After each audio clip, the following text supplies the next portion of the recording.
Welcome madam, may I help you? చేసి help చాలు గాని పెద్ద మోడర్న్ డ్రెస్ కుడతానని చెప్పేసి ఏంటి ఈ కొండ జతలు వేసుకుని బ్లౌజ్ కుట్టావు? ఈ డ్రెస్ కి, ఈ డ్రెస్ లో మీరు టార్జాన్ సుందర్లా ఉన్నారు. 4 జన 100 జన ఏంటి వెనకాల ఎంత ఖాళీ? వెంటిలేషన్. జాకెట్ కి వెంటిలేషనా? యా, అలా ఉంటేనే వాస్తు ప్రకారం గాలి వెలుతురు బాగా తగులుతాయి. గాలి వెలుతురు తగులుతాయి లేదో నాకు తెలియదు గాని ఆ.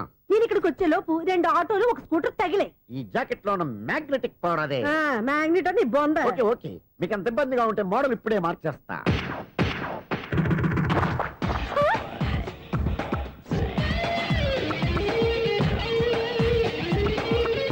Very smooth. Excellent. ఇప్పుడు వెనక్కి తిరిగి నా కళ్ళతో చూసుకోండి. నీ కళ్ళెందుకు? నా కళ్ళేవా? వావ్, ఎంత చేంజ్! చేంజ్ వద్దు, నోట్లో ఇవ్వండి. షూర్ షూర్, నీ చేతుల్లో చాలా పంతరం ఉంది. చేతుల్లోనే కాదు, ఒళ్ళంతా పంతనమే. ఇదిగో ఈ 100 తీసుకో. ఇక మీద ఎప్పుడు నా బ్లౌజులు ఇలాగే కుట్టాను. ఓకే? యా, చూసావా మన టాలెంట్?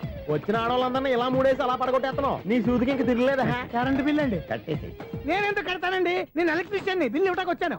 అనుకున్నానులే, కరెంట్ తీగ మీద కాకిలాగా నల్లగా మాడిపోయింటే ఎలక్ట్రీషియన్ అనుకున్నా. ఇలాగే సార్, వినాయక చవితి కదా, కొంచెం ఏదన్నా చేతులు పెడితే బాగుంటుందేమో ఆలోచించండి. చేతిలో అన్న పెడితే ఏం బాగుంటుంది కానీ ఇదిగో ఇది పెడతాను, తీసుకో. లంచం తీసుకోవటం మహానేరం. చెప్పడానికి నువ్వాడరా? అపరిచితుడు. మీ వంద మీరు ఉంచుకోండి, చూడటానికి తీసుకున్నాను అంతే. బాయ్. లంచం ఇవ్వడం కూడా నేరమే. ఇలాగే రాక్కు దబ్బడం నేరం కాదన్నమాట.